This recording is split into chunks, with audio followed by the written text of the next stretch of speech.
오늘 진도 나갈게 101페이지까지 진도 나가시면 됩니다. 건축부 보는 것 마음만 먹으면 한 1시간이면 건축부 다 봅니다. 걱정하지 마십시오. 예, 93페이지에 건축법 함께 보십니다. 우선 적용 범위로서 건축물에 관한 내용을 함께 살펴보십니다. 양가 1번 법령 적용 관계 1번입니다. 다음 하나에 해당되는 건축물은 이 법 적용하지 않는다. 건축물이지만 건축법의 적용 대상에서 제외시키는 것으로 5가지를 봐주십니다. 우선 컨테이너 박스를 이용한 간이 창고, 가로 속에 공장용이라는 것과 이동 쉽다라는 것을 각각 확인해 놓습니다. 그런데 이 컨테이너 박스를 이용해서 주택이나 상가나 또는 현장 사무실을 사용하는 경우가 있는데 그때는 건축법 적용 대상이고 오직 뭐만? 간이 창고일 때만 건축법을 배제할 수 있습니다. 그 간이 창고가 공장 용도의 이동 쉬운 때만 건축법 적용 대상에서 제외시킨다라는 것 확인해 놓습니다. 그리고 2번 고속도로 통행신소시설과 3번 철도나 궤도 선로 부재 운전 보안 시설, 그리고 5번 하천 구역 내 소문 조작실.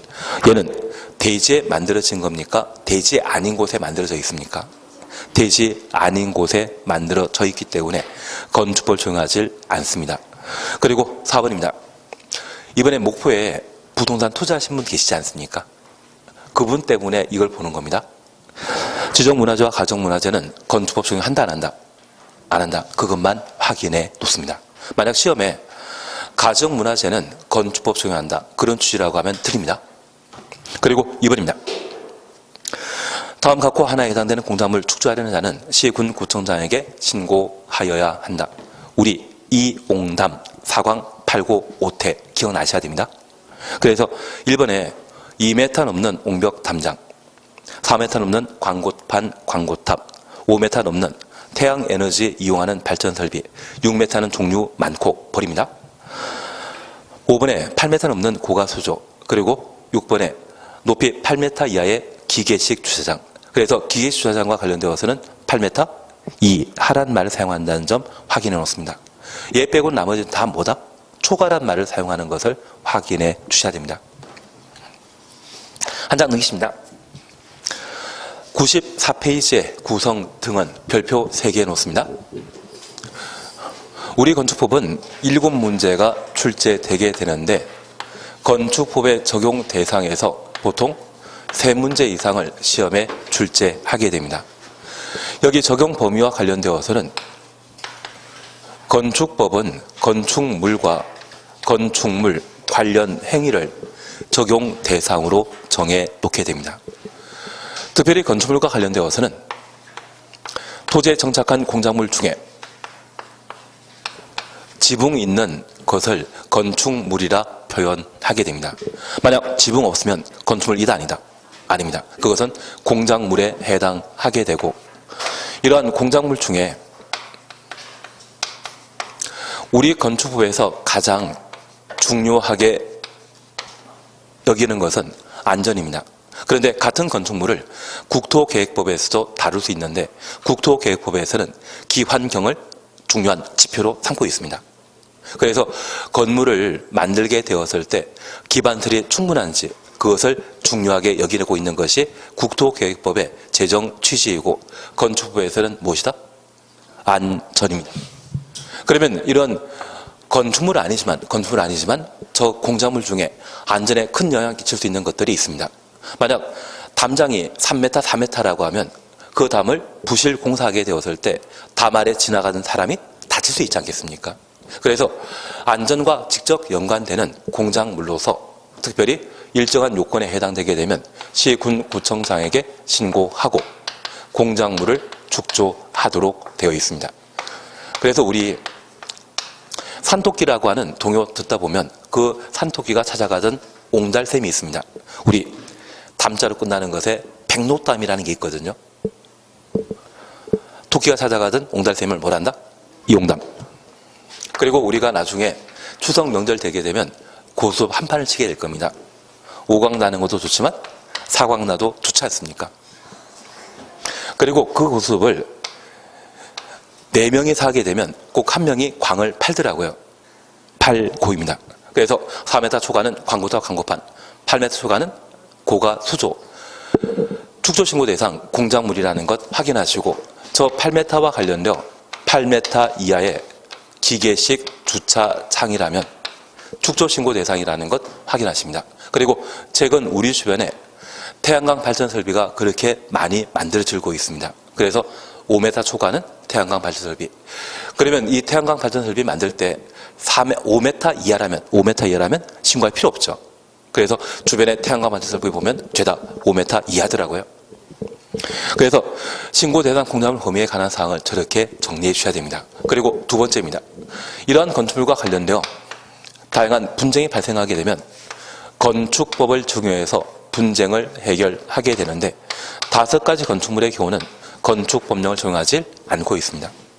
이 5가지 건축물 중에 대지 아닌 곳에 건축되는 건물로서 고속도로 통행증서시설, 철도 궤도 선로 부재 운전 보안시설 등 하천 구역 내 수문 조작실, 이 3가지는 대지 아닌 곳에 만들어지기 때문에 토지에 대한 정착성이 부족합니다. 그리고 공장 용도에 이동 쉬운 컨테이너 박스를 이용한 간이 창고와 지정 가정문화재는 건축법 적용한다 안 한다? 안 한다. 꼭 한번 구분해 놓습니다. 만약 시험에 가지정 문화재는 그 소유자가 철거 예정일 3일 전에 철거 신고하고 철거할 수 있다. 건축법과 관련된 모든 제도가 적용되지 않는 것이 5개이죠. 만약 사용 승인 받아야 된다, 건축 허가 받아야 된다, 이런 이야기가 나오면 모두 틀린 것으로 잡아내는 것이 이 5가지 건축물입니다. 그래서 배제 대상 5가지에 대해서는 건축법의 모든 제도를 적용하지 않고 있습니다. 여기까지는 가끔 시험에 나옵니다. 이제 우리가 함께 보실 것이 건축물의 구성 등인데, 얘는 매년 시험에 반복됩니다. 매년 시험에 나오게 되면 이 구성과 관련되어서는 반드시 정리하셔야 됩니다. 우선 1번 건축물 찾으셨죠? 일반 건축물과 달리 고층 건축물이라는 개념을 두고 있습니다. 층수가 3층 이상이거나 높이가 120m 이상의 건축물 말하고, 이 고층 건축물을 세분하게 되면 초고층 건축물과 준초고층 건축물로 구분하게 되는데, 우리가 알고 있는 법률 용어에 준이란 말이 나오게 되면 뒤에 나온 단어를 바로 부정해 버립니다. 그래서 준초고층 건축물은 초고층 건축물이다 아니다? 아니다. 그리고 동그라미 1번. 초고층 건축물은 층수가 50층 이상이거나 높이가 200m 이상의 것을 말하는데, 30층과 120m, 50층과 200m를 보시면 공통된 변수로서 4m를 찾을 수 있을 겁니다.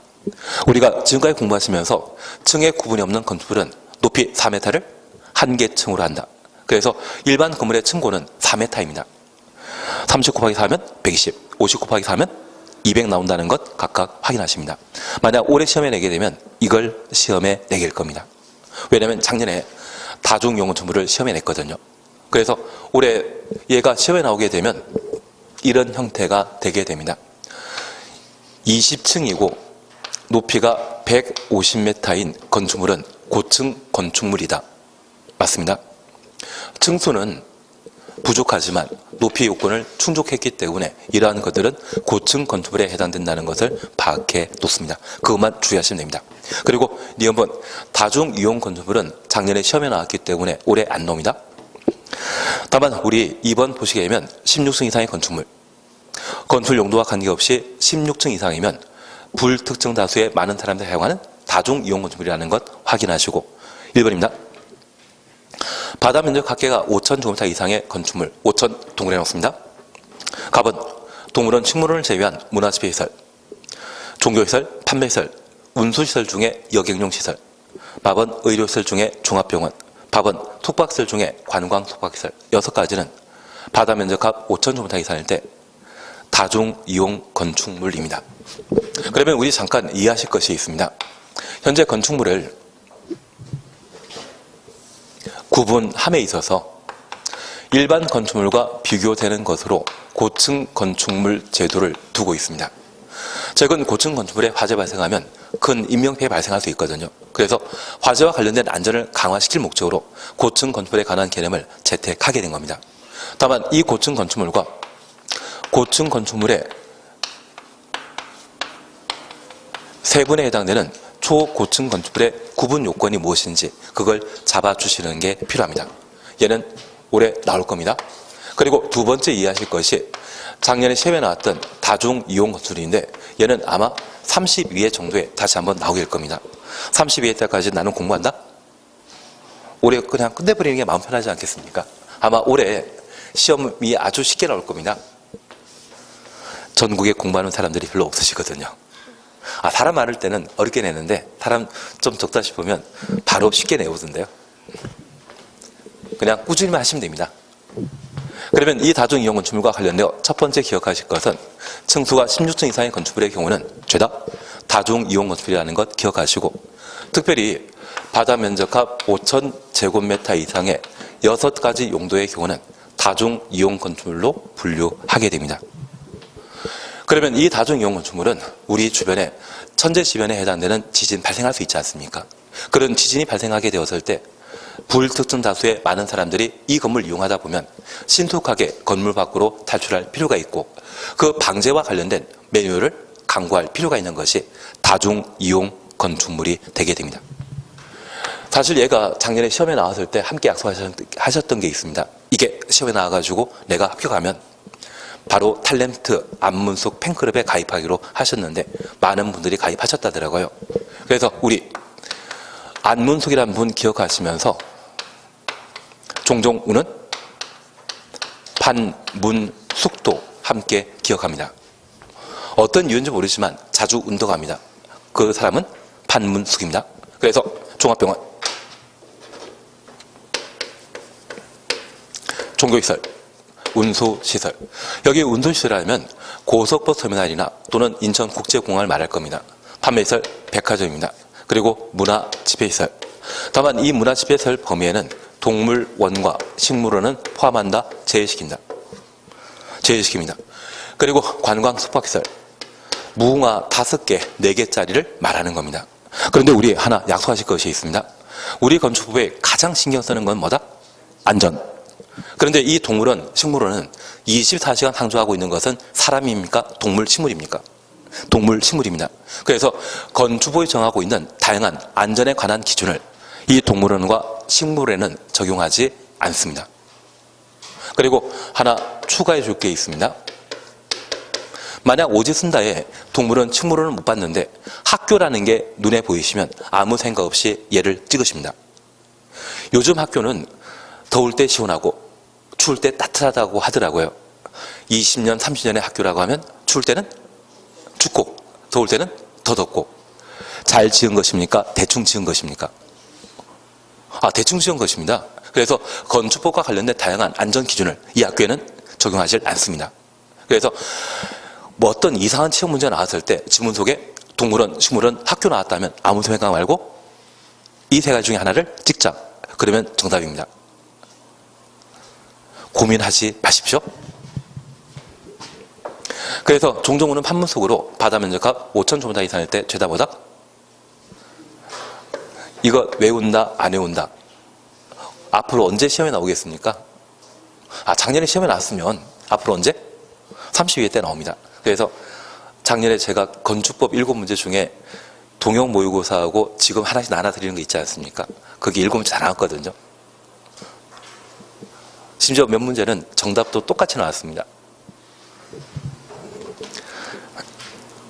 그냥 넘어갑니다. 뭐 했는지 안 했는지 잘 모르기 때문에 그냥 넘어가시는데 제가 하라는 것만 열심히 해놓으시면 됩니다. 그리고 두 번째입니다. 여기 다중이용 건축물과 비교되는 것으로서 준다중이용 건축물을 함께 살펴봅니다. 여기 준다중이용 건축물은 다중이용 건축물이 아니라는 것 확인하시고 바다 면적합 얼마? 1000 동그라미 넣습니다. 이 이상인 건축물을 말한다. 1번 동물원, 식물원을 제외한 문화시설, 2번 종교시설, 판매시설, 운수시설, 종합병원. 그리고 9번에 관광 숙박시설 똑같죠. 6번입니다. 교육연구시설, 노유자시설. 여기 노유자시설은 유치원을 말합니다. 교육용시설은 학교, 도서 말하는 겁니다. 운동시설, 체육관 말합니다. 잠실 체육관 있지 않습니까? 그리고 유락시설 아시죠? 우리 남양주에는 유락시설 나이트클럽 없지 않습니까? 그리고 11 관광 휴게시설은 자동차 야외 극장이나 에버랜드를 말합니다. 그리고 장례시설, 이러한 것들이 바다 면적합 얼마? 1000 이상이면 준다중 이용 건축물이 되게 됩니다. 그래서 이 준다중 이용 건축물을 살펴보면 다중 이용 건축물하고 비교하면 이게 더 까다롭지 않겠습니까? 대상이 12가지가 되니까.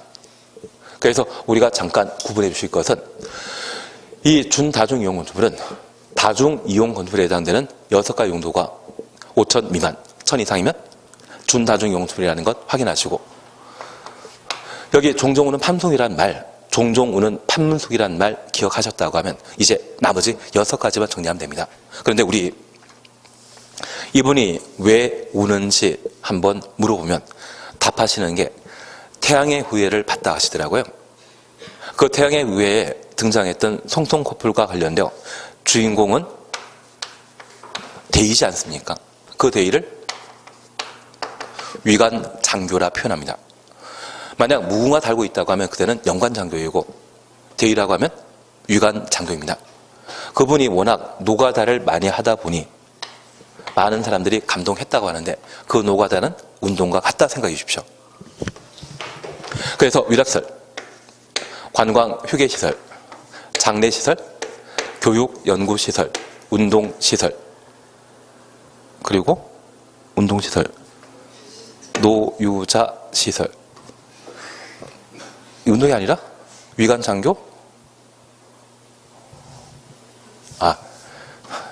잘못했습니다. 노동입니다. 위관장교 노동. 운동이 아니라 노동으로. 노유자시설, 그리고 운동시설. 총 6가지는 뭐다? 바다 면적합 1000 이상일 때, 1000 이상이었을 때 준다중 이용 건축물이라는 것 구분해놓습니다. 그래서 위관장교 노동, 노가다라 생각하시고, 그게 감동하신 분이 자주 오시더라고요. 그래서 12가지 용도가 바다 면적합 1000 이상이면 얼마? 준다중 이용 건축물이라는 것 확인해 놓습니다. 그런데 하나 정리하실 것이 있습니다. 만약 위 유락시설이 바다 면적합 5000, 만 정타라면 얘는 준다중 이용 건축입니다. 위관장교 노동은 항상 면적 관계없이 준다중 이용 건축이라는 것 확인하십니다. 반면에 여기 종합병원이 면적이 3000이라고 하면 준다중 이용 건축물이지만 종합병원의 면적이 5000이면 다중 이용 건축물이라는 것 확인하십니다. 그리고 마지막으로 기억하실 게 있습니다. 16층 이상의 건축물은 용도에 관계없이 죄다 다중 이용 건축물입니다. 그래서 저 유락시설이 16층 이상인 건축물의 경우에는 다중 이용 건축이지 준다중 아니죠. 그거 잡아주시는 게 필요합니다. 다만 이 패턴이 작년에 시험에 나왔기 때문에 올해 나온다 보장할 수 없습니다. 대신 얘보다는 더 출제 가능성 높은 것이 바로 고층 건축이라는 것만 살펴놓습니다. 그래도 재미로 기억하고 계셔야 됩니다. 출제하시는 분이 워낙 유별난 분이시다 보니까 이것도 낼 수 있습니다. 아니 모릅니다. 대신 지방에서 계신 분인데 작년에 출제위원으로 위촉되셨거든요. 그래서 3년 동안 하신다고 하면 그 경상도 쪽에서 좀 시사성 있는 문제를 시험에 내시려고 하실 겁니다. 그래서 하여튼 이것도 한번 봐놓으셔야 됩니다. 리얼 특수구조 건축물에 대해서는 딱 하나만 보십니다. 바로 2번입니다. 기둥과 기둥 사이의 거리가 얼마? 20m 이상. 그런데 우리 기둥과 기둥 사이의 거리가 20m 이상이라면 이러한 건물에 눈이 잔뜩 쌓이게 되면 그 눈 무게를 지탱하지 못해 건물이 붕괴되는 경우가 있습니다. 그래서 예전에 부산 외대 학생들이 경주에서 오리엔테이션 하다가 눈이 많이 와서 인명피해가 발생한 사건이 있습니다. 그것이 특수구조 건축물과 관련된 사항이기 때문에 얘를 한번 정리해 주십니다. 사실 경주에 눈 잘 안 오거든요. 그래서 기둥과 기둥 사이의 거리가 얼마? 20m 이상의 경우는 뭐로 본다? 특수구조 건축물로 본다. 그렇게만 정리해 놓습니다. 그래서 20m 동그래 놓습니다. 그래서 앞으로 94페이지를 딱 열게 되면 고층 건축물 내가 알고 있는지, 그리고 다중 이용 건축물과 준다중 용어집에는 16층이라는 말을 알고 있는지, 5층이라는 말 알고 있는지, 1000이라는 말 알고 있는지, 그리고 특수구조 건축물 파트에서는 20m라는 것을 알고 있는지, 그것 잡아나가는 게 문제 푸는 요령이 될 겁니다. 그리고 2번 구성 요소 찾으셨죠? 지하철 그냥 지나십니다. 니은번 발코니 찾으셨죠?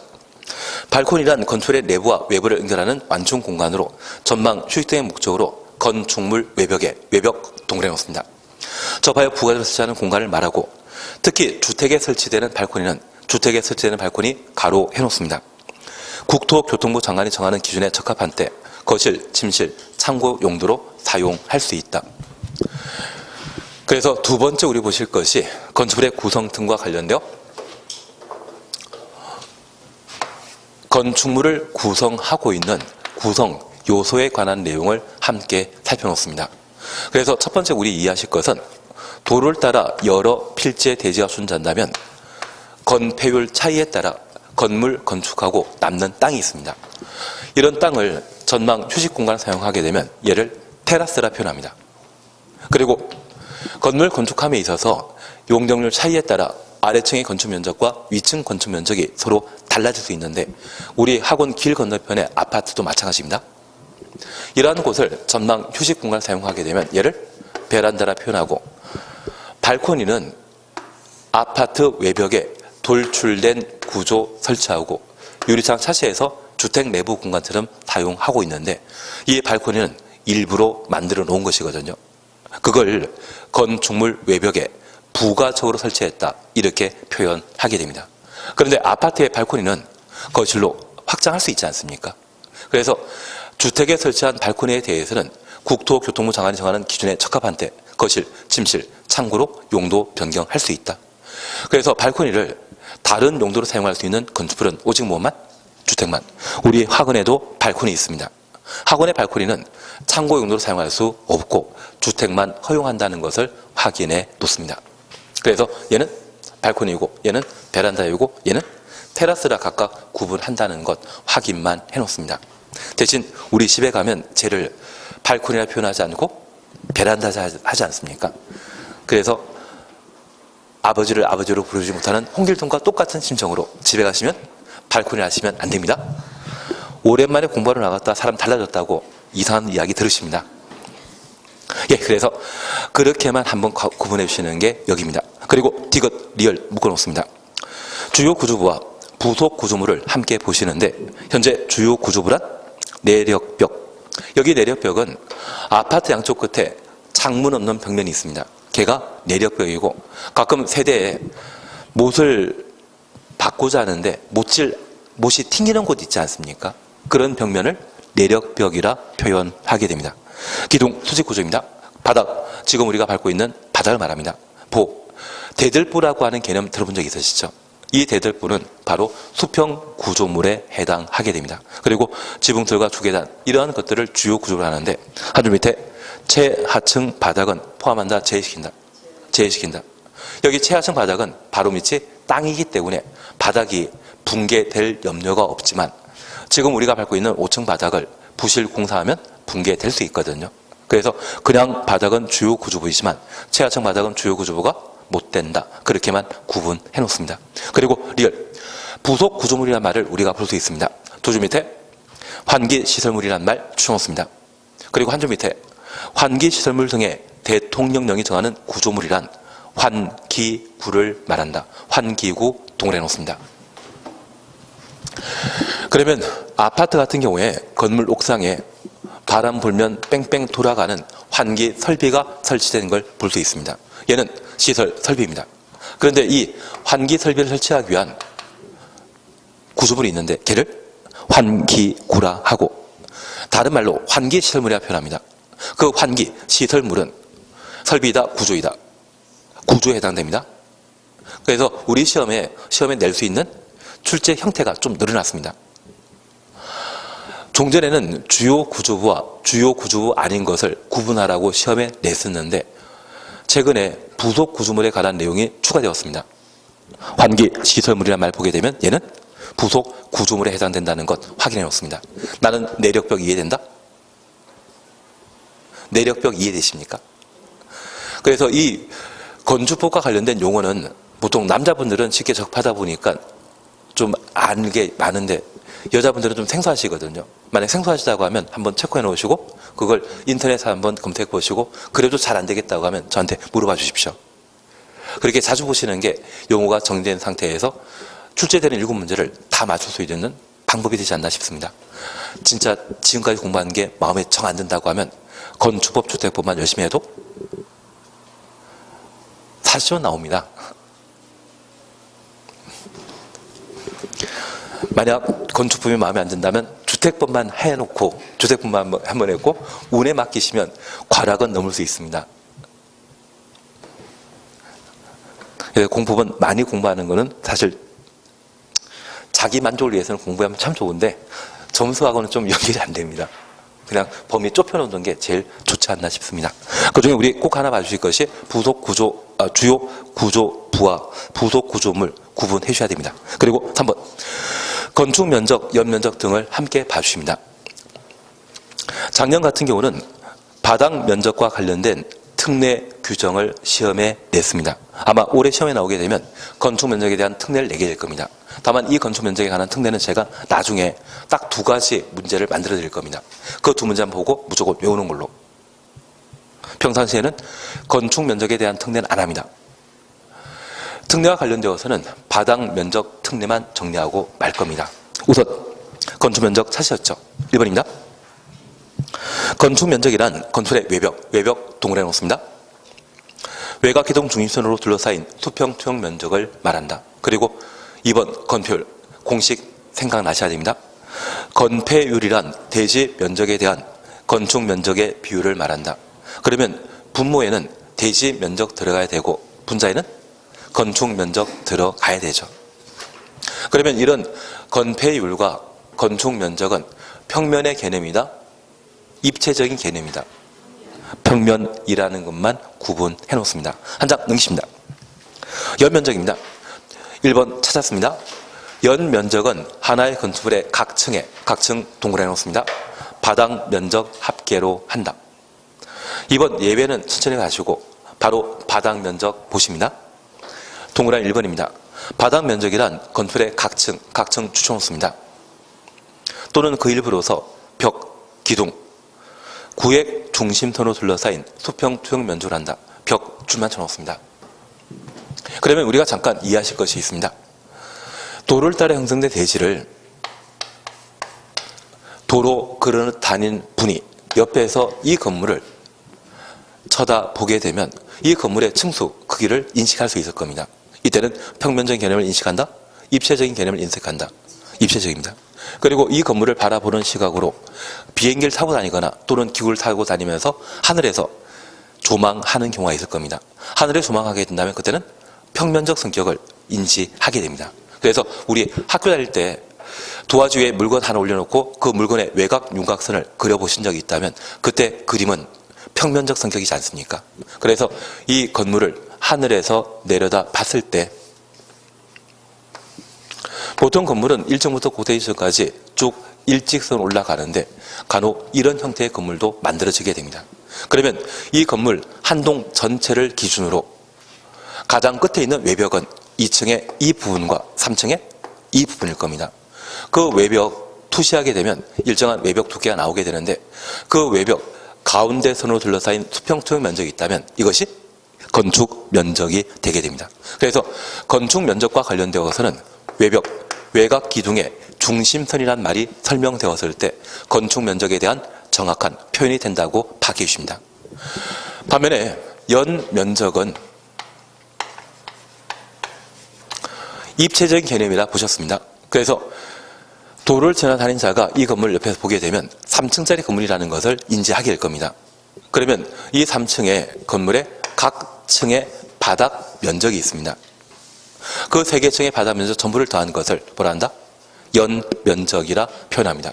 그래서 연면적은 하나의 건축물의 각 층의 바닥 면적 합계를 연면적이라 하고 특별히 각각이란 말 쓰게 되면 이것은 하나하나를 의미하는 것으로 이해해 주십니다.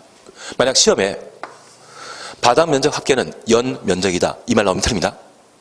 앞에 각층이라는 말이 꼭 있어야 됩니다. 그러면 우리가 건물을 중개할선할 때 이 건물 통째로 거래하게 된다면 그때는 연면적 얼마짜리를 중개한다고 확인 설명서에 기재하셔야 될 겁니다. 그런데 우리 학원만 거래하게 된다고 하면 연면적이란 말은 건물 한 동 전체 크기거든요. 우리 학원만 거래하게 되면 이 건물 일부를 거래하는 것이죠. 그때는 바닥 면적 합계라고 적어 주셔야 됩니다. 그리고 아파트 단지에는 건물이 2동 이상 존재할 수 있습니다. 그럴 때는 연면적 합계란 말로 확인 설명서에 표시하셔야 됩니다. 그래서 건물 한 동 전체 크기에 대해서는 연면적으로, 하나의 건물의 일부 크기에 대해서는 바닥 면적 합계로, 하나의 대지에 2동 이상 건물이 있다고 하면 연면적 합계로 각각 표기해야 됩니다.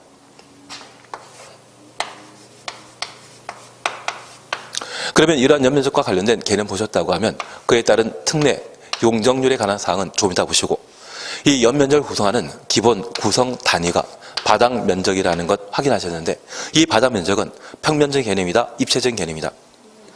입체적 개념입니다. 그래서 이 바닥 면적은 하나의 건축물의 각 층의 벽, 기둥, 중심선으로 둘러싸인 수평 투영 면적을 바닥 면적이라 표현합니다. 그래서 우리가 민법 공부하시면서 법률행위 공부할 때 법률행위의 구성 단위는 의사표시지 않습니까? 그 의사표시나 법률행위나 일맥 상통하는 것으로 파악하게 됩니다.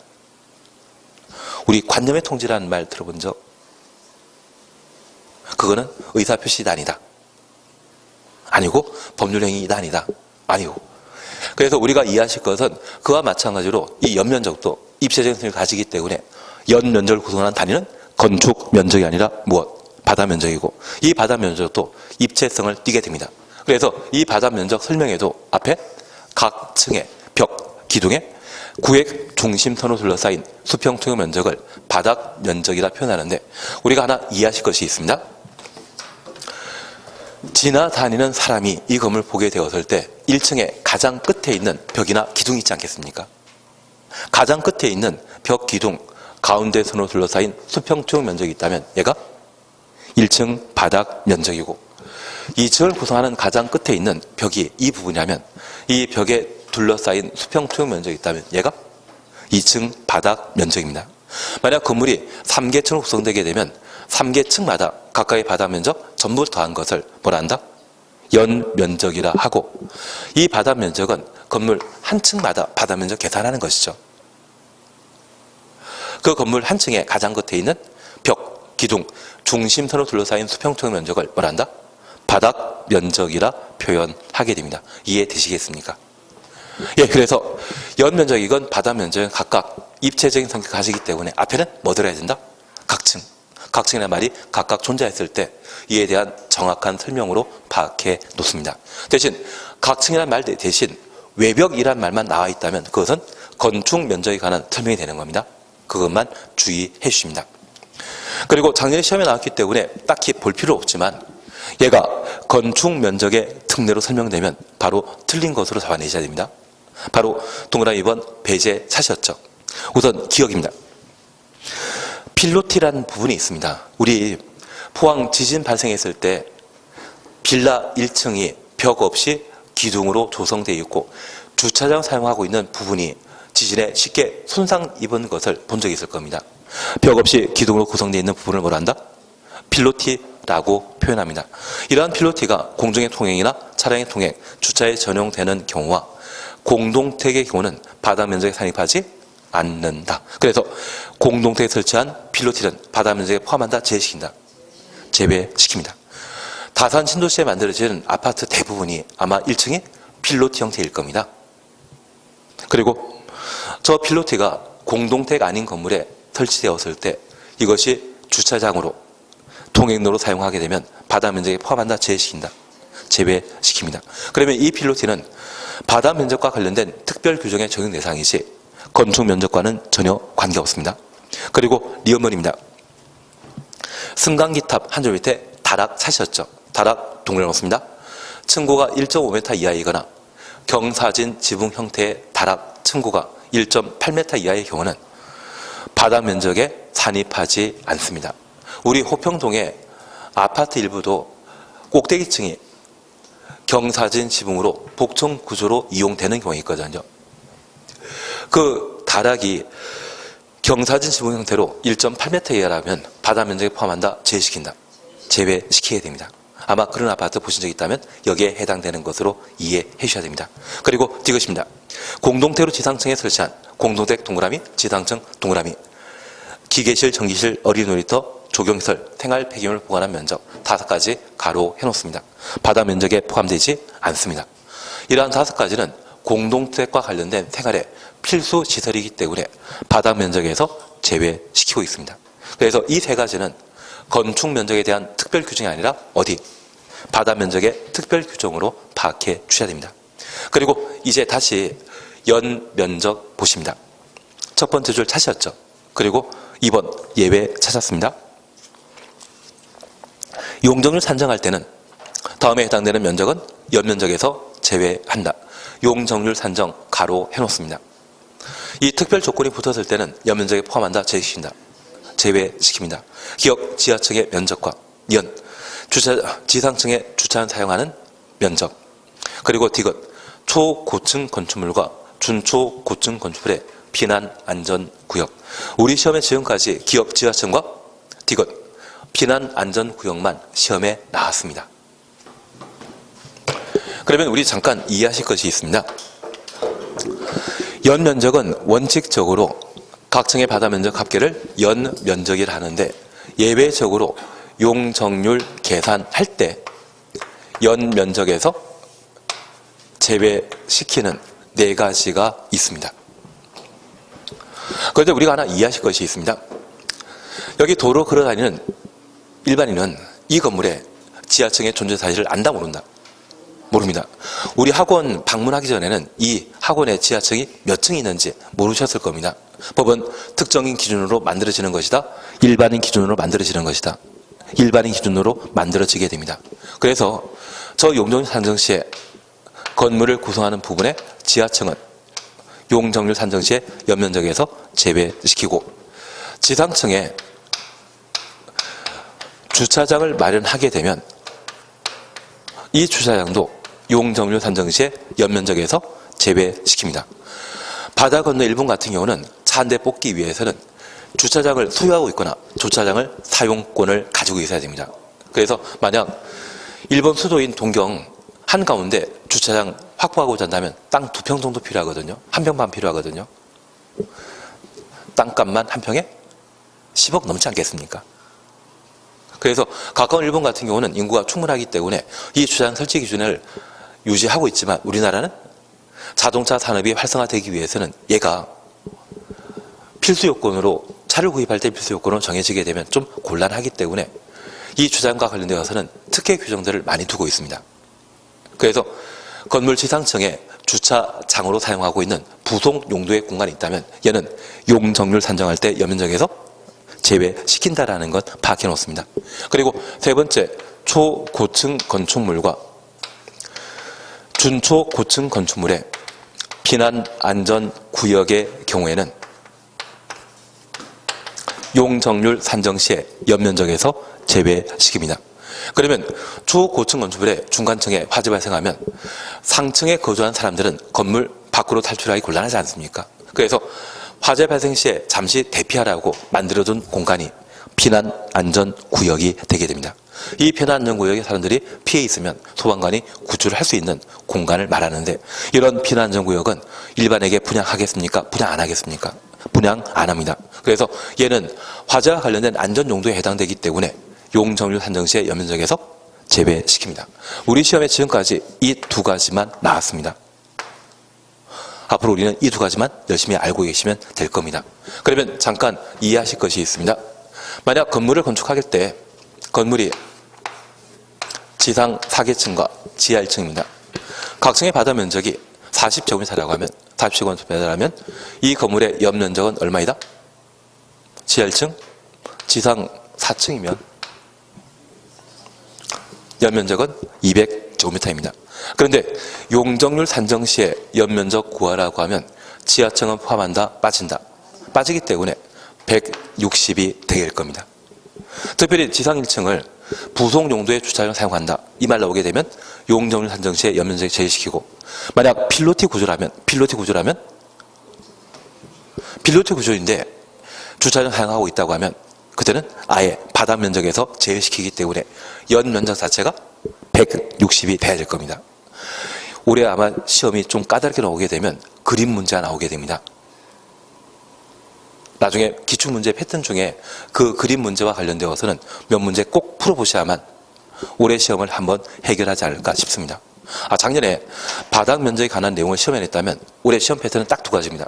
건축 면적 나오거나 그림 문제 내면서 연면적 또는 용적률 구하는 계산 문제를 시험에 낼 수 있습니다. 그거는 한두 번만 경험해 보시면 쉽게 풀 수 있기 때문에 한번 해볼만 하시거든요. 나중에 문제집 나오게 되면 그걸로 한번 해결하도록 하겠습니다. 다만 올해도 이쪽 패턴은 시험에 나옵니다. 그리고 높이에는 제끼시고 층수만 잠깐 보십니다. 지하층은 건물 청소에 산입한다, 배제시킨다. 배제하도록 되어 있습니다. 그리고 2번, 층의 구분이 명확하지 않은 건축물은 그 높이 4m마다 하나의 층으로 산정한다. 이해되시죠? 그리고 높이에 대해서는 제낄 것. 그리고 2번, 건축물 관련 행위로서 건축을 우리가 볼 수 있습니다. 나대지 새로 건물 건축하는 것을 신축이라 하고, 예전보다 큰 규모의 건물 만들면 증축. 개축이란 말 찾으셨죠? 철거란 말 확인되십니까? 기존 건축물 전부 또는 일부 철거하고 종전과 같은 규모 범위 내 다시 축조하는 것을 개축이라 표현하게 됩니다. 한 장 넘기시면 재축 찾았습니다. 재축이란 천재지변 등으로 건물이 멸실된 경우, 멸실 동그라미 놓습니다. 다음 각호 요건을 모두 갖추어 다시 축조하는 것을 말한다. 우리 박스에 가는 내용은 신경 쓰지 마십시오. 저 시험 문제 열심히 내려고 해봤는데 잘 안 되더라고요. 그래서 우리가 기억하실 것은, 만약 철거란 말이 나온다면 그것은 개축과 관계된 내용이고, 멸실이란 말 나오게 된다면 그것은 재축과 관계된 사안이다. 그렇게만 파악해 놓습니다. 그리고 양가로 2번 대수선을 보십니다. 조금 힘드시더라도 약간만 더 하시면 됩니다. 그리고 잘하면 오늘 2시에 끝날 수도 있겠는데요. 원하시면 더 진도 나갈 수는 있는데 그냥 2시에 끝내는 쪽으로 대수랑 용도 변경을 하시면 됩니다. 다만 제가 하나 부탁드릴 것은, 작년에 용도 변경 시험이 나왔습니다. 올해 시험 나올 겁니다. 그리고 대수원 작년에 시험이 나왔지만 올해도 또 나옵니다. 그래서 대수원과 용도 변경에 대해서는 각각 별표 해놓습니다. 그리고 용도 변경은 별표 3개입니다. 그러면 우리 잠깐 구분하실 것이 있습니다. 현재 건축법과 관련되어서는 적용 범위에는 건축물과 건축물 관련 행위를 다루게 되고, 특별히 건축물과 관련되어서는 개념, 특히 신고 대상 공작물을 파악하시는 게 필요합니다. 그리고 법령 적용 관계를 파악하시는 게 필요한데, 배제와 관련되어서는 지정문화재와 가정문화재는 건축법 적용한다, 안 한다. 그리고 대지 아닌 곳에 건물 만들어지게 되면 건축법 적용하지 않습니다. 고속도로 통행 경솔시설은 도로 한가운데 만들어지지 않겠습니까? 하천구역도 마찬가지고 철도, 궤도, 선로부지도 마찬가지라는 것 확인해 주십니다. 그리고 건축물 구성과 관련되어 건축의 종류 구분하는 것과 구성 요소, 오늘 발코니 기억나셔야 됩니다. 주요 구조부와 부속 구조물 기억하고 계셔야 됩니다.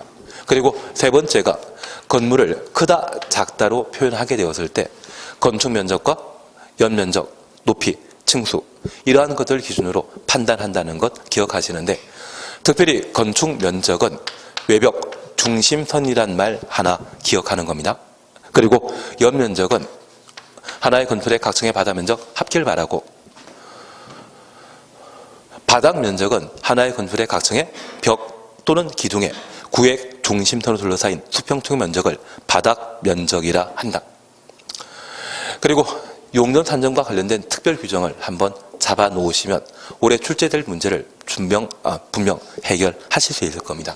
작년 같은 경우는 다중 이용 건축물과 바닥 면적에 대한 특별 규정을 시험에 냈기 때문에 아마 올해 시험에 내게 된다면 규모는 계속 나온다 생각하셔야 됩니다.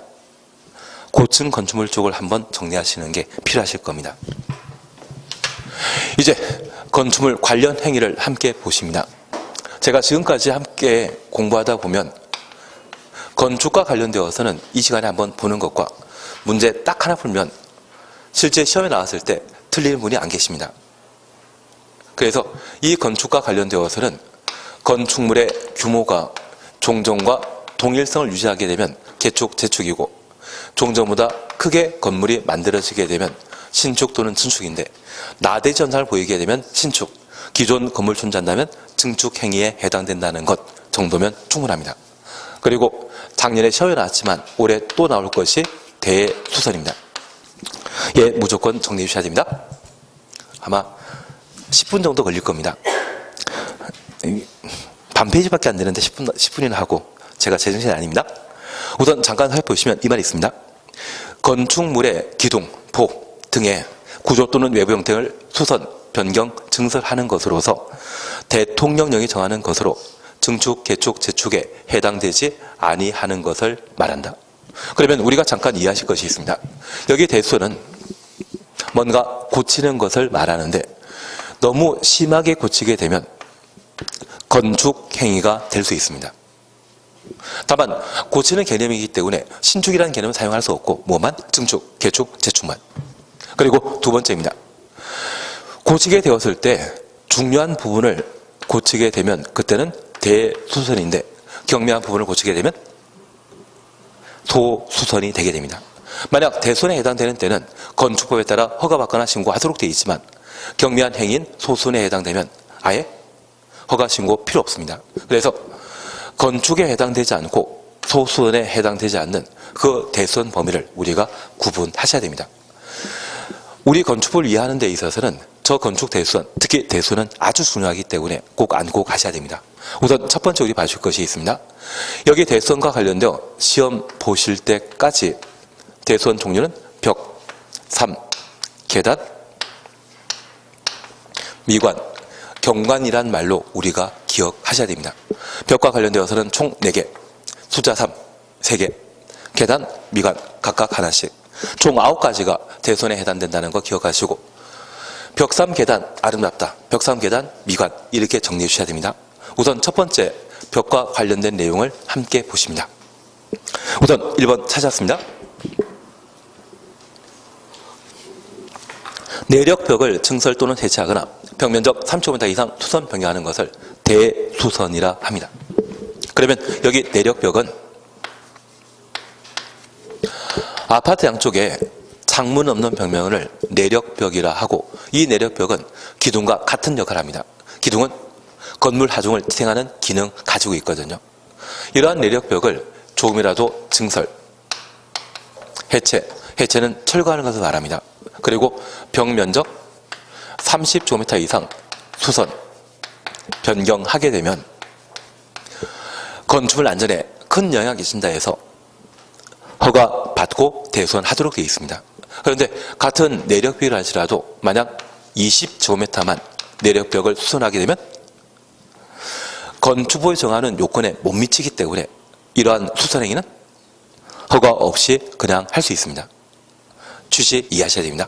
그리고 두 번째입니다. 5번 보시게 되면 방화벽, 방화구역에 의한 바닥 또는 벽을 증설, 해체, 수선, 변경하는 것.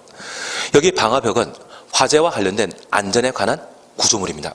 이것을 함부로 손대게 된다고 하면 안전상의 문제 발생할 수 있죠. 그래서 대수선 범위에 포함시킵니다. 그리고 8번, 9번 봐주셔야 합니다. 다가구택 및 다세택의 가구, 세대 간의 경계벽을 그래서 다가구택부터 경계벽까지 가로 해놓습니다. 증설, 해체, 수선, 변경하는 것을 대수선이라 표현합니다. 그러면 여기 경계벽은 건물 한 층에 두 세대, 두 가구 이상이 함께 거주하게 되면 세대와 세대를 구분하는 벽을 경계벽이라 표현하게 됩니다.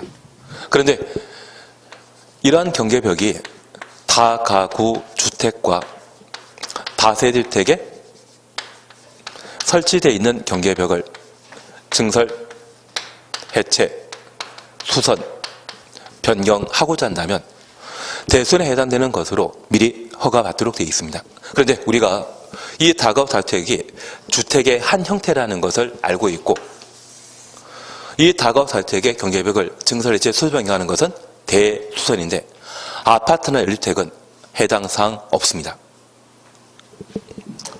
여기 다세대 다가구택이 밀집한 지역은 보통 주차장 문제가 야기되는 곳으로 주차장 관련 법에 따르게 되면 이 다가구택이나 다세대택을 만들게 되면 세대당 한 대 이상의 주차장을 확보하도록 되어 있습니다.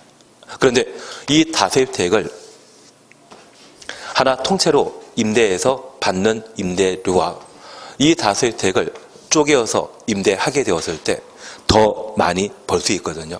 그래서 저 주차장은 계속 한 대인데 불구하고 이 다세대택의 세대 내 경계벽을 증설, 해체, 수선, 변경함으로써 종전 한 세대를 3개 세대로 바꿀 수 있습니다. 주차장은 변함없이 몇 대이다? 하나. 그러면 각 세대에 거주하는 분이 차를 뽑게 되면 주차할 공간이 부족해지지 않겠습니까? 그래서 빌라 분류는 이러한 주거 형태의 경계벽을 증설, 해체, 수선, 변경하는 것을 규제하고자 대선 범위에 포함시킨 겁니다. 그래서 앞으로 경계벽이란 말 보게 되면 그 경계벽 앞에는 뭐 봐야 된다? 다가구, 다세대택 봤을 때 대선에 포함된다는 것을 확인하십니다. 이것 말 대신 아파트란 말과 연립주택 말이란 말 들어가게 되면 그때는 틀린 겁니다. 그리고 마지막으로 9번 보십니다. 건축물 외벽에 사용하는 마감재료, 외벽부터 마감재료까지 가로 해놓습니다. 증설, 해체, 벽면적 30m 이상 수선, 변경하는 것을 대수선이라 합니다. 최근 화재 발생했을 때 마감재료에 발생한 유독가스 때문에 인명피해가 꽤 많았습니다. 그래서 단일 목적으로 설치하는 외벽 마감재료를 함부로 증설하거나 해체하거나 벽면적 30m 이상 수선 변경하는 것을 규제하고자 대선 범위에 포함시켰는데 우리 제천 사우나 화재 사건과 밀양 화재 사건에 불 때문에 실제 다친 사람보다는 유독가스에 다친 분 많죠. 특히 건물 외벽에 마감 자료 설치하게 되면 샌드위치 판넬이라 해서 양쪽에 철판대고 가운데 스티로폼을 대는 경우가 있습니다. 그게 불에 취약해서 유독가스가 많이 발생하게 되는데 이걸 함부로 증설, 해체, 수선 변경하게 되면 화재와 관련된 안전상의 문제를 야기할 수 있습니다. 그래서 얘를 대선 범위에 포함시킨다는 것 확인하시고 특별히 수선 변경 앞에는 얼마? 30 이상일 때만 대선 범위에 포함시킨다는 것 확인하십니다. 그래서 우리 내력벽과 외벽 마감 재료는 수선 변경 시에는 얼마 이상? 30 이상일 때 대손에 해당되고 방화벽과 경계벽에 있어서는 수선 변경 시에 구체적인 면적 기준 없습니다. 수선만 하더라도 면적 관계없이 수선만 하더라도 바로 대손 범위에 포함시킨다는 걸 잡아 주셔야 됩니다. 그리고 두 번째 숫자 3입니다. 기둥, 복, 그리고 지붕틀 각각 증설하거나 3개 이상 수선 변경하는 것을 대수선이라 하는데 하나 이해하실 것이 있습니다.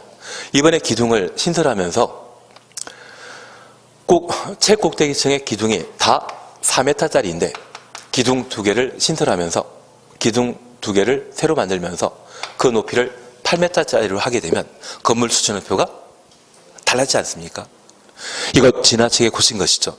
지나치게 고친 것이라면 그게 어디에 해당한다? 건축, 증축에 해당되어 버립니다.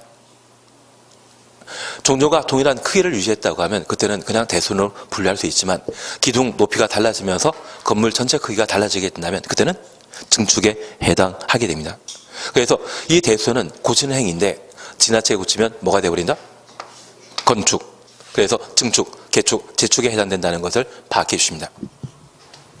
그리고 계단과 관련되어서는 화재 발생 시에 건물 밖으로 탈출할 수 있는 대피 용도이기 때문에 함부로 손대는 것을 방지하고자 대손 범위에 포함시켰다는 것 확인하시고 7번 찾으셨죠? 미관지구. 국토계획법이 개정되어 미관지구란 말은 더 이상 사용하지 않습니다. 국토계획법에서는 경관지구로 바뀌었는데 아직 건축법에서는 법률 개정이 뒷받침되지 못해 미관지구로 나오게 됩니다. 만약 시험 보기 전까지 이 미관지구가 경관지구로 바뀌고 그런 상황이 발생하면 바로 시험에 나오게 될 겁니다. 그중에 건축의 외부 형태, 담장 변경하는 것을 대수선이라 하는데, 여기 미관지구는 우리 서울의 북촌마을이나 인사동이라는 곳이 있거든요. 그 인사동이 대표적인 미관지구, 경관지구입니다. 이곳에 만들어져 있는 건물은 대부분 한옥인데, 이걸 외부 형태 변경하게 되면 양옥으로 바꾸겠다는 이야기죠. 다음 세대에 물려줄 한옥 남아나지 않기 때문에 이때는 대수선 범위에 포함시키게 됩니다. 다만 얘가 시험에 나오게 되면 얘 하나만 주의해 주십니다. 본문 표현 속에 미관지구, 경관지구란 말이 나왔는데, 만약 건축물의 용도를 변경한다, 이 말 나오면 틀립니다. 미관지구 안의 건축물의 외부 형태, 담장 변경하는 것이 대수선이지, 사용 목적을 달리하는 것은 대수선이 못 됩니다.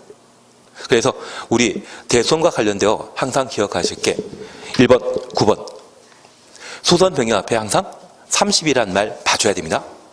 그리고 8번의 경계벽 앞에는 다가구, 다세택, 봤을 때 대수선에 해당된다는 것 확인하시고, 7번에 미관지구란 말 나오게 되면 건축의 외부 형태 변경, 외부 형태 변경이 대수선이지 용도 변경이라는 말 쓰게 되면 바로 틀린 것으로.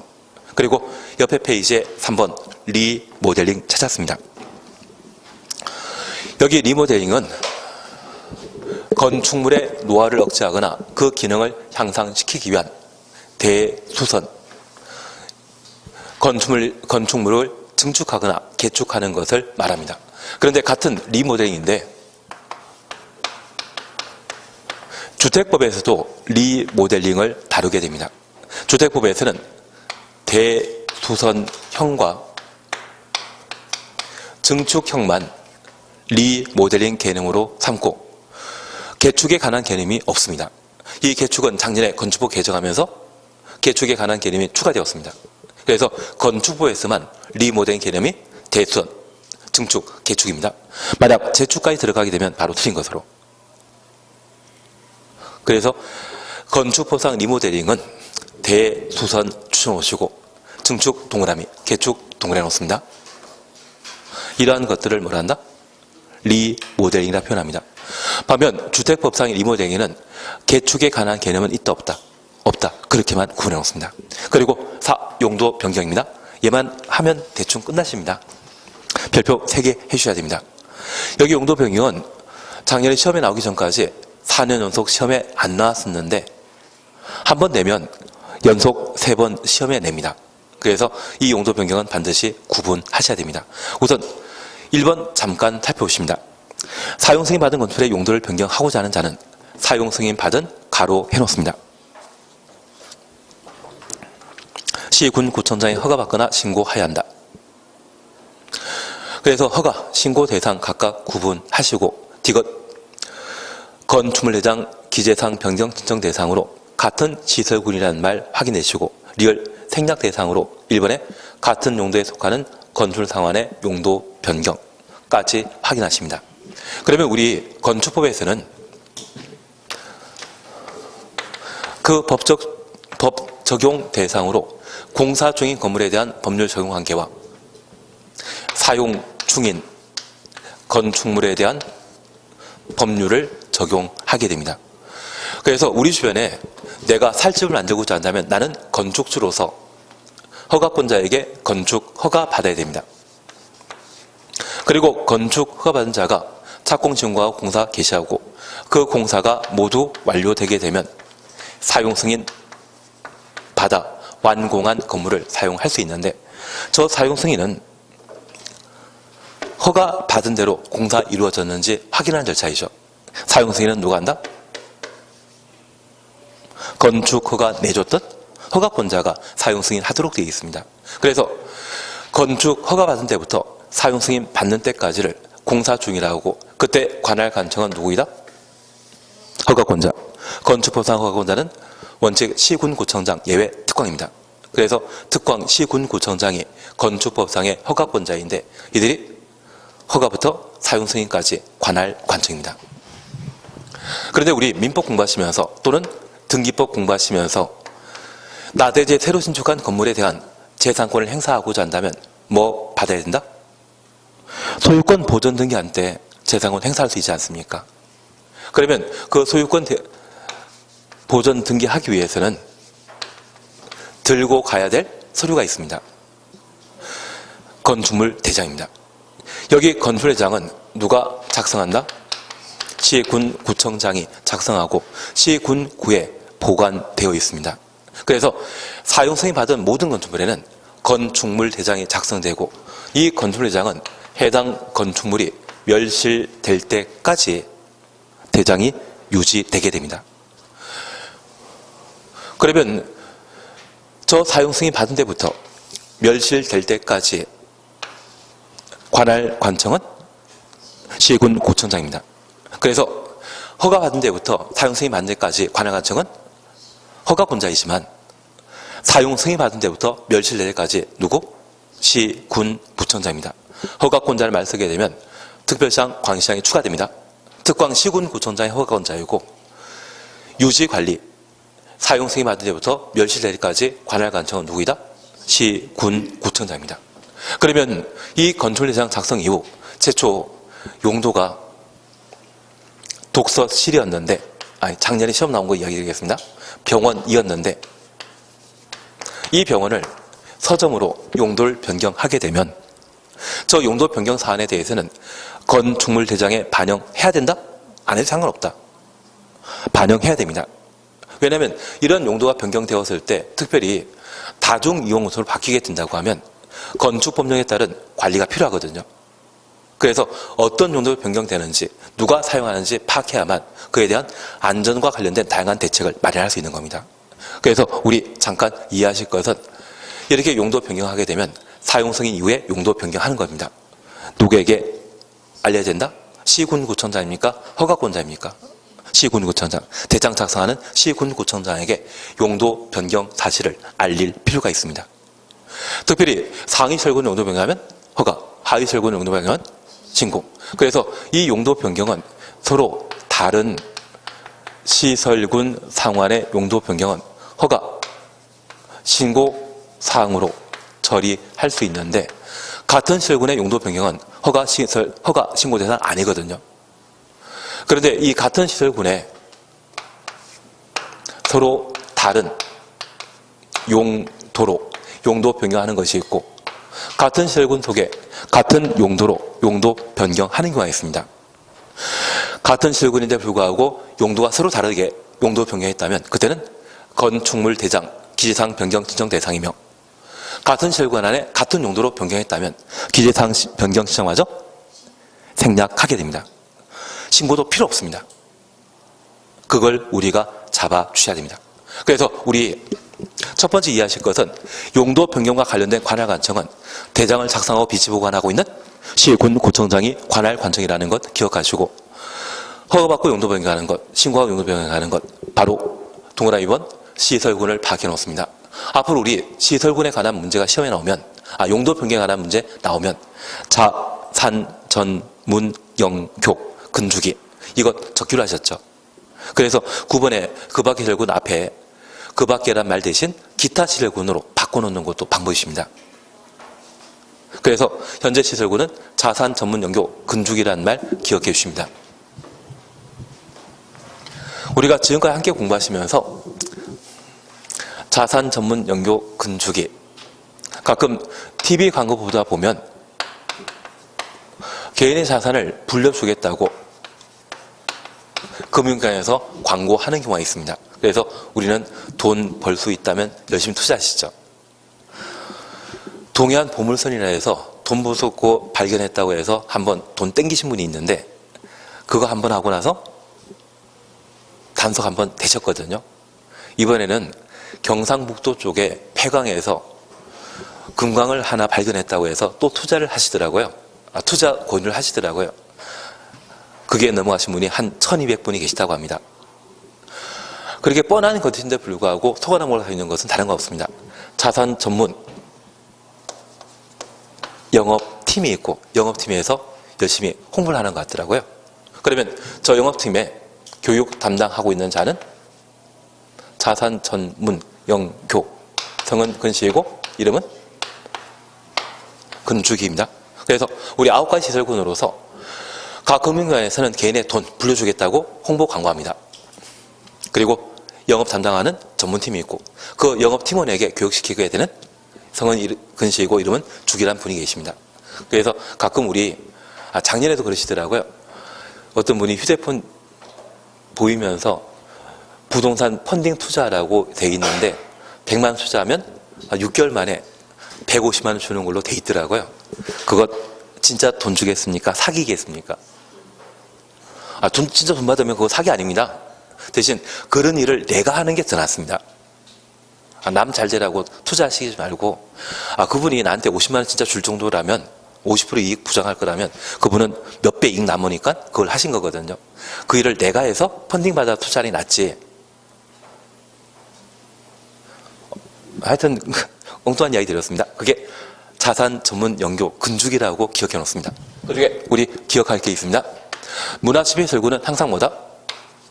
문, 종, 위, 관. 문화 지배 설구는 항상 뭐다? 문종위관. 문화 지배 설과 종교설, 위락설, 관광 휴게설. 그리고 영업시설과 관련되어서는 항상 답한 운숙입니다. 그래서 다중생활시설, 판매시설, 운동시설, 그리고 숙박시설. 같은 운자로 시작하는 운동시설은 산업 등의 시설군에 속해 있습니다. 여기에서는 운동시설이라는 것 확인하십니다. 우리 다이소라고 하는 곳 있지 않습니까? 다이소 가보면 다 팔던데요. 그래서 답한 운숙. 그리고 교육, 복지시설군과 관련되어 이 교육하면 항상 학교가 생각나고 그 학교에는 나이 드신 어르신 계시죠? 노교수의 야 놀자도 있던데요. 노교수의 야. 그래서 노이자시설과 교육, 시설, 수련시설, 의료시설, 야영장시설 총 5가지가 교육, 복지시설군에 속합니다. 잠깐 우리 하나 확인하실 것이 있습니다. 만약 판매시설에서 위락시설로 또는 종교시설로 극장으로 용도 변경하게 되면 영업시설군에서 문화 집회시설군으로 용도 변경했기 때문에 얘는 허가 대상이고, 만약 운동시설에서 교육, 연구시설, 도서관으로 용도 변경하게 되면 그때는 신고 대상입니다. 그래서 서로 다른 시설군 상황의 용도 변경은 자산 전문 연구 근죽이 얘를 시험지 옆에 적어놓고 시험 문제 풀면 대충 맞춥니다. 그리고 작년에 시험에 나왔던 게 병원 그리고 서점이었거든요. 이 병원은 어디에 속한다? 자산 전문 연구 근죽이 적어놨으면 교육, 복지시설군, 그리고 서점은 우리 이 말 들어본 적 있지 않습니까? 하루라도 책을 읽지 않다면 입에서 바늘이 돋는다. 가시가 돋는다. 알겠습니다. 죄송합니다. 그 가시가 돋는다. 제가 머리를 아파가지고. 그러면 이 서점에 판매하는 책은 우리가 매일 봐야 된다? 1년에 한 번 보면 된다. 매일 봐야 되지 않겠습니까? 요즘 매일 보지 않으십니까? 그러면 이 서점은 우리 생활에 꼭 필요하다, 필요 없다. 필요하면 어디에 속하겠습니까? 일종 근린 생활 시설이 되게 됩니다. 그래서 여기 교육복지시설군에 해당되는 병원을 일종 근린 생활시설인 서점으로 용도 변경하게 되면 그때는 신고 대상이 되는 겁니다. 이렇게 시설군에 나와 있는 용도를 시험에 내는 게 아니라 그냥 그 시설 용도에 해당되는 특정 대상을 하나하나 명시하는 경우가 있거든요. 이걸 대충 찍어서 해야 되는 것이지 이걸 다 외우겠다? 제발 그러질 말아 주십시오. 설마 이 서점이 답한 운숙, 다중생활시설, 고시원입니다. 판매시설, 운동시설, 숙박시설, 서점과 얘는 전혀 관계없고 문종위관, 영화관, 종교시설, 위락시설, 관광회시설, 서점과 관계 없고, 전기통신시설, 전기와 관계 없고, 산업적인 시설군, 공장과 관계 없고, 자동차 전비 공장과도 관계 없다면 최소한 교육, 복지시설군의 하위시설군에 해당된다는 것은 찍을 수는 있지 않습니까? 나는 배운 적 없기 때문에 모른다. 그러면 그때는 진짜 말이 안 됩니다. 문제를 많이 풀어보시면서 정 안 되면 찍기라도 하셔야 됩니다. 그거 잡아주시는 게 첫 번째입니다. 그리고 두 번째입니다. 우리가 이거 보셨습니다. 같은 시설군의 용도 변경의 경우는 뭐 한다? 기재사항 변경 신청한다. 그러면 우리 함께 보신 것으로 문화집회설구는 문종유관입니다. 어제까지 교회로 사용하던 건물을 문화집회시설 극장으로 사용하게 되면 문화집회설군 상환의 용도 변경으로 이러한 경우는 건축물 대장 기재사항 변경 신청입니다. 건축물 대장에는 종교시설로 명시되어 있는 것을 문화집회시설로 바꿔줘야 되거든요. 그런데 이 종교시설에 해당되는 교회를 사찰로 절로 바꿔 사용하게 되면 그때는 같은 시설군의 같은 용도이죠. 만약 그런 경우라면 이미 건축물 대장에는 뭐로 적혀져 있습니까? 종교시설로 더 이상 바꿀 게 없기 때문에 기재사항 변경 신청마저 필요 없는 겁니다. 그래서 같은 시설군 안에 다른 용도로 변경하게 되면 기재사항 변경 신청 대상이지만 같은 용도일 때는 변경 신청하지 않는다. 그리고 작년에는 다음 페이지 이것도 나오던데요. 3번 준용 찾았습니까? 그리고 기억입니다. 제가 이렇게 이야기 드리는 것은 얘가 작년에 나왔는데 한 번 내면 3년 연속 시험 냅니다. 그래서 올해도 시험에 나오게 될 겁니다. 기억입니다. 그리고 얘만 끝나면 끝나십니다. 얘만 끝나면 끝나십니다. 건축의 용도 변경은 변경하려는 용도의 건축 기준에 맞게 하여야 한다. 맞게 하여야 한다. 가로 해놓습니다. 강행 규정이다. 임의사항이다. 강행 규정입니다. 그러면 하나 이해하실 것이 있습니다. 종전에 문화집회시설군으로 건축되는 건물의 건축 기준은 기둥을 만들게 되면 10개 만들어야 된다. 이렇게 건축 기준이 정해질 수 있거든요. 그런데 이번에 교육복지시설군으로 용도 변경하게 되면 이 교육복지시설군은 기둥 4개 필요한 건물입니다. 그러면 기둥 10개 있는 건물에서 기둥 4개 필요한 건물로 용도 변경하게 되면 10개 있는 상태로 계속 사용할 수 있다. 6개 없애버려야 된다. 없애버려야 됩니다. 그게 기억의 의미입니다. 다시 보시니 건축의 용도 변경은 변경하려는 용도의 건축 기준에 맞게 하여야 한다. 그러면 기둥 4개 필요한 건물에서 기둥 10개 필요한 건물로 바꾸고자 한다면 기둥 6개 새로 만들어야 되고 기둥 10개에서 기둥 4개 필요한 건물로 용도 변경하면 있던 기둥 6개 베어내야 됩니다. 그래서 용도 변경 공사 도중에 위층 바닥에 주저앉아 인명피해 발생하는 사고가 생깁니다. 그것은 이 규정에 의한 것입니다. 다만 그런 사고 발생한 건물이라 할지라도 공사 다 끝나고 방문하면 절대 사고 없습니다. 안전하게 용도 변경되었는지 확인하는 절차가 있거든요. 바로 밑에 준용과 관련되어 설계 그리고 사용 승인 찾았습니까? 잠깐 가본 보십니다. 허가 대상인 경우로서 허가 동그라미 놓습니다. 용도 변경하는 부분의 바다 면적 합이 500제곱미터 이상 500 추놓습니다. 용도 변경 설계에 대해서는 건축법 23조 설계에 관한 규정을 준용한다. 준용이란 말은 인용한다는 의미입니다. 그리고 라번입니다. 허가나 신고 대상인 경우로서 허가나 신고 대상 가로 해놓습니다. 로서 엔드 개념이죠. 바다 면적 합 100제곱미터 이상의 경우에는 법 22조 사용 승인 규정을 준용한다. 다만 용도 변경하려는 부분의 바다 면적 합이 500제곱미터 미만으로서 500부터 가로 열어놓습니다. 대손에 해당되는 공사를 소환하지 아니하는 경우 가로 해놓습니다. 그러하지 아니하다. 이 말 나오면 사용 승인 받을 필요 없다. 그 의미입니다. 그러면 첫 번째 우리 이해하실 것이 있습니다. 우리가 지금 용도 변경에 관한 사항을 함께 정리하고 있는데 현재 용도 변경이란 사용 승인 당시에 최초 결정된 건물의 용도가 있습니다. 그 최초 결정된 용도를 사용 승인 이후 다른 목적으로 사용하고자 한다면 이를 용도 변경이라 하고 이러한 용도 변경을 하고자 하면 건물 소유자 마음대로 처리하는 것이 아니라 시군구청장에게 허가받거나 신고하거나 기재사항 변경 신청하거나 같은 시군의 같은 용도인 때는 변경 신청마저 없이 그냥 할 수 있죠. 대신 같은 시군이라면 건축 안전 기준이 같다 다르다. 같습니다. 같은 시군 내 용도 변경에 대해서는 안전상의 문제가 크지 않기 때문에 허가 신고 대상 아닌 겁니다. 서로 다른 시설군 용도 변경하면 안전상의 문제가 야기되기 때문에 위험한 쪽으로 용도 변경하면 허가, 그렇지 않다면 신고하고 처리하게 되는데 관할관청은 허가권자가 아니라 시군요청자. 이때 관할 건청은 건축물 대장 작성하고 관리하는 자를 말하는 것이죠. 이들에게 허가받거나 신고하거나 기재사항 변경 신청하거나 절차 생략하는 경우가 가능합니다.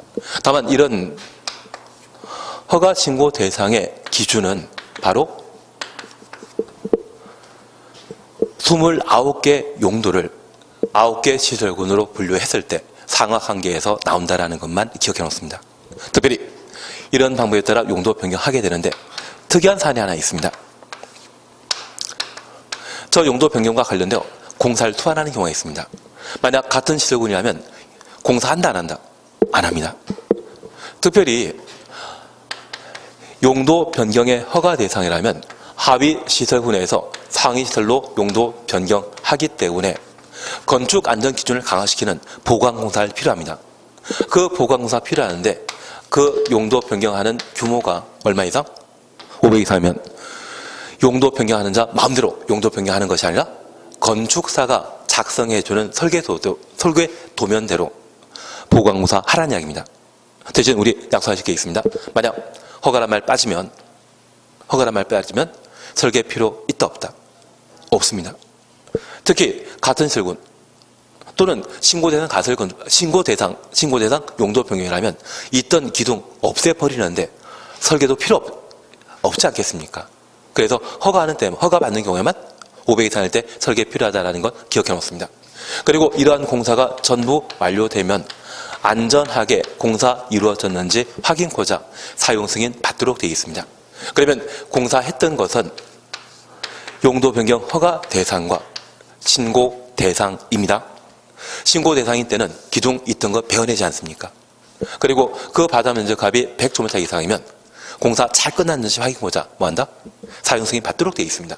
대신 같은 시설군 내 용도 변경 시에는 공사한다 안 한다? 이 두 번째 경우라면 저 바다 면적합이 500, 1000이랄지라도 사용 승인 대상 아닙니다. 그런데 이 사용 승인을 예외적으로 생략하는 경우가 있습니다. 분명 허가 또는 신고 대상으로 바다 면적합 100 이상인데 100 이상 얼마? 500 미만으로서 대수원에 해당되지 않는 용도 변경이라면 이때는 사용 승인 받을 필요 없다. 그러면 우리 잠깐 이해하실 것이 있습니다. 용도 변경하면서 기둥을 2개 수선하거나 용도 변경하면서 기둥을 2개 위치 변경했다고 하면 대수원이다 아니다? 아닙니다. 여기 기둥은 증설 해체 시에는 개수와 관계없이 모두 대수원이지만 수선 변경 시에는 몇 개 이상? 3개 이상일 때만 대수원에 해당되는데 이번에 용도 변경하면서 기둥 위치 2개만 옮겨놨다고 하면 그것은 대수원에 해당되지 않거든요. 만약 이런 경우에 해당된다면 그때는 사용 승인 받을 필요 없습니다. 그래서 작년에 기출문제 유형을 보시면서 올해는 얘를 꼭 익숙하게 해주셔야 됩니다. 나중에 기출문제 보시면서 지금 공사 수반하는 것과 관련되어 설계에 관한 내용을 작년에 시험에 냈거든요. 그래서 올해 시험에 내게 된다면 사용 승인 파트를 시험에 내게 될 겁니다.